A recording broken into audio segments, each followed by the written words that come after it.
BR Naidu గారు ఆ press మీట్లో ఇంకొక మాట అన్నాడు. భగవద్గీత గురించి కూడా కొన్ని మాటలు మాట్లాడాడు. గత వైఎస్ఆర్ కాంగ్రెస్ పార్టీ ప్రభుత్వంలో భగవద్గీత బుక్లు ప్రింట్ చేసి పెట్టారంట. అప్పుడు వాళ్ళ అధికారంలో ఉన్నప్పుడు కొన్ని పంచారు.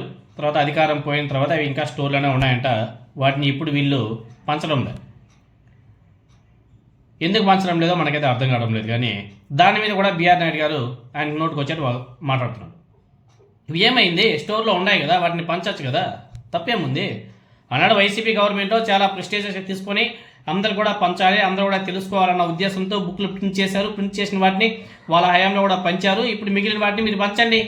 వాళ్ళ అధికారంలోకి మళ్ళీ వచ్చుంటే వాళ్ళు పనిచేస్తుంటారు. ఇప్పుడు ఇప్పుడు ప్రభుత్వం మీద వచ్చింది కాబట్టి మిమ్మల్ని మీ చంద్రబాబు నాయుడు గారు చైర్మన్గా నియమించారు. ఇప్పుడు పంచండి. ఎవరు వద్దన్నారు? అవి పంచకుండా దాని మీద కూడా మళ్ళీ ఏదో నెగిటివ్గా మాట్లాడడం స్టార్ట్ చేశాడు బిఆర్ నాయుడు గారు. ఒకసారి ఆయన మాట్లాడడం మీరు అందరూ కూడా ఒకసారి వినండి. నిన్న మన వాళ్ళు కొంతమంది రిపోర్ట్లు వస్తే చూపించిన 1 కోటి పుస్తకాలు ప్రింట్ చేశారు 5 లాంగ్వేజ్ల్లో భగవద్గీత అని. 50 కోట్లు ఖర్చు పెట్టారు దానికి. 50 లక్షల్లో 32 లక్షల పుస్తకాలు ఇంకా గోడౌన్లో పడి ఉన్నాయి. అదొకటి అడ్డం మనకి. ఆ భగవద్గీతలో చూస్తే ఎవడు మొహాన్ని వస్తారు, అందులో ఏమీ లేదు. అయ్యా బిఆర్ నాయుడు గారు, భగవద్గీత గురించి ఇంకా మీకు ఏం తెలుస్తుంది అనడం కూడా, దాని గురించి మాట్లాడడం కూడా వేస్ట్ ఏమో. గుట్టు చప్పుడు కాకుండా మహిళలను వెనక నుంచి పట్టుకోవడం మాత్రమే తెలుసు మీకు. భగవద్గీత గురించి తెలిసినట్టుగా కనిపించట్లే. ఎందుకంటే మీ ఛానల్లో మిడ్ నైట్ మసాలా వీడియోస్ వేసి మీకు బాగా అలవాటు అయిపోయింది. వైఎస్ఆర్ కాంగ్రెస్ పార్టీ హయాంలో 5 భాషల్లో 5 లాంగ్వేజెస్లో 5 లాంగ్వేజెస్లో 1 కోటి భగవద్గీత పుస్తకాలను తయారు చేస్తే దాని మీద కూడా బిఆర్ నాయుడు గారు వెతకారంగా మాట్లాడుతున్నాడు. హిందుత్వం మీద విషం చిమ్మే ఇలాంటి వ్యక్తి తిరుమల తిరుపతి దేవస్థానం చైర్మన్గా కొనసాగే అర్హత లేదు అనేసి ప్రతి ఒక్కరు కూడా ఖండిస్తున్నారు.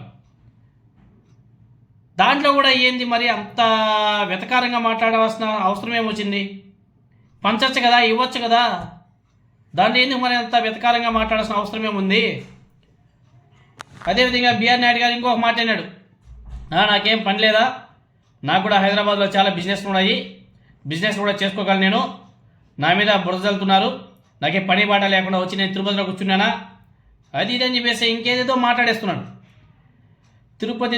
తిరుమల తిరుపతి దేవస్థానం చైర్మన్గా కొన్ని కోట్ల మందిలో ఒకరికి అవకాశం వస్తుంది. అవకాశం వచ్చినప్పుడు సేవ చేసుకోవాలి. కానీ ఇలాంటి మాటలు మాట్లాడడం ఏంటి? ఇంత అధ్వానంగా ఇంత వరస్ట్గా మాట్లాడడం ఏంటి? నాకైతే అర్థం కావడం లేదు.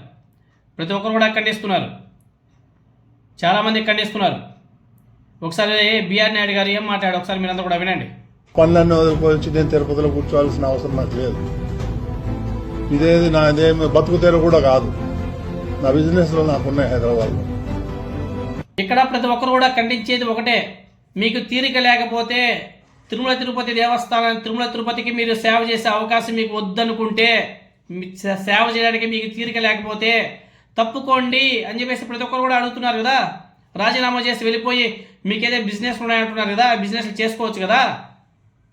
ఇవి ఎందుకు మళ్ళీ ఎలా మాట్లాడు? మీరు నెలల తరబడి వేచి ఉండి రోజుల తరబడి వ్యయ ప్రయాసాలకు ఓడ్చి సుదూర ప్రాంతాల నుండి ప్రయాణాలు చేస్తూ దేవుడిని కొన్ని క్షణాల పాటు దర్శించుకోవడానికి ఎంతోమంది, కొన్ని కోట్ల మంది తహతలాడిపోతూ ఉంటారు. దీన్ని మహాభాగ్యంగా భావిస్తారు.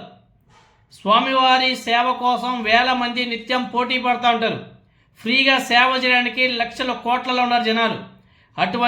అటువంటి దేవదేవుడికి సంవత్సరాల తరబడి సేవ చేసుకునే ఒక గొప్ప అవకాశం తిరుమల తిరుపతి దేవస్థానం చైర్మన్కి కలుగుతుంది.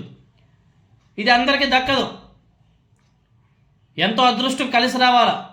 ఇది ఒక గొప్ప యోగం అని చెప్పేసి చెప్పుకోవాలా.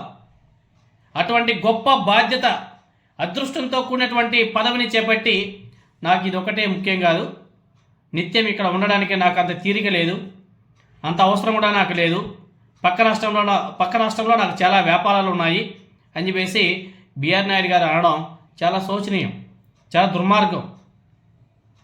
ఆయన టీటీడీ చైర్మన్గా ఉండి ఇలాంటి మాటలు మాట్లాడడం చాలా బాధేస్తుంది. నిన్నటి వరకు కొందరు పనిగట్టుకొని తిరుమల కొండలపైన పవిత్రమంటే లడ్డు ప్రసాదం పైన అర్థమైన ఆధారాలు లేని ఆరోపణలు చేశారు కదా. ఇప్పుడు చైర్మన్ స్థానంలో ఉన్నటువంటి ఈయన నాకు ఈ పదవి ఈ బాధ్యతలో ఒక లెక్క కాదు, నాకు చాలా వ్యాపారాలు ఉన్నాయి అని చెప్పేసి ఏకంగా తిరుమల తిరుపతి దేవస్థానాన్ని అవమానించాడు. దీన్ని ప్రతి ఒక్కరు కూడా ఖండించాలా, దీన్ని ప్రశ్నించాలా.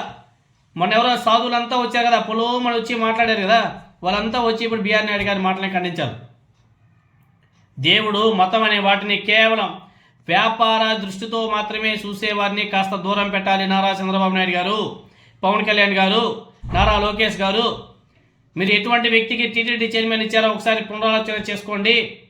ఇటువంటి వారికి అటువంటి గొప్ప అవకాశం ఇచ్చిన వాళ్ళు మీరు ఒకసారి పునరాలోచన చేసుకోవాల్సిన అవసరం కూడా ఉంది. ఇలాంటి వ్యక్తుల్ని మీరు ప్రోత్సహిస్తే టీటీడీని మీరు అపవిత్రం చేసినట్టుగా భావిస్తారు. పవన్ కళ్యాణ్ గారు మన పవనానంద స్వామి ఎక్కడున్నాడో ఏమో తెలియట్లే. ఇప్పటివరకు దీని మీద ఒక మాట మాట్లాడలే, ఒక స్పందన కూడా లే. పాపం ఆయనకి ఎక్కడ ఫీవర్ వచ్చిందో ఏమో తెలియట్లే, వెళ్ళి పడిపోయింటాడు ఆ బెడ్ మీద. ఎందుకంటే ఇప్పుడు ఖండించాలి కదా, ఖండిస్తే మళ్ళీ మనకు రావాల్సినవి రావు కదా. ఇప్పుడు కానీ మనం ఖండించామంటే మళ్ళీ ఎల్లో మీడియా మన మీద విరుచుకుపడతారన్న భయమా, లేకపోతే చంద్రబాబు నాయుడు గారి మీద ఉన్నటువంటి ప్రేమ ఎందుకు ఖండించడం లేదు? లడ్డూలో ఎటువంటి కల్తీ లేకపోయినా కల్తీ ఉంది అని చెప్పేసి తెగ హడావుడి చేసి రచ్చ చేసి గబ్బు లేపి కింద నుంచి పైకి మెట్లు కట్టినటువంటి పవన్ కళ్యాణ్ గారు, పవనానంద స్వామి ఇప్పుడు ఎందుకు ఈ ఇష్యూ మీద మాట్లాడడం లేదు అని చెప్పేసి చాలామంది మాట్లాడుకుంటున్నారు ఆంధ్రప్రదేశ్లో.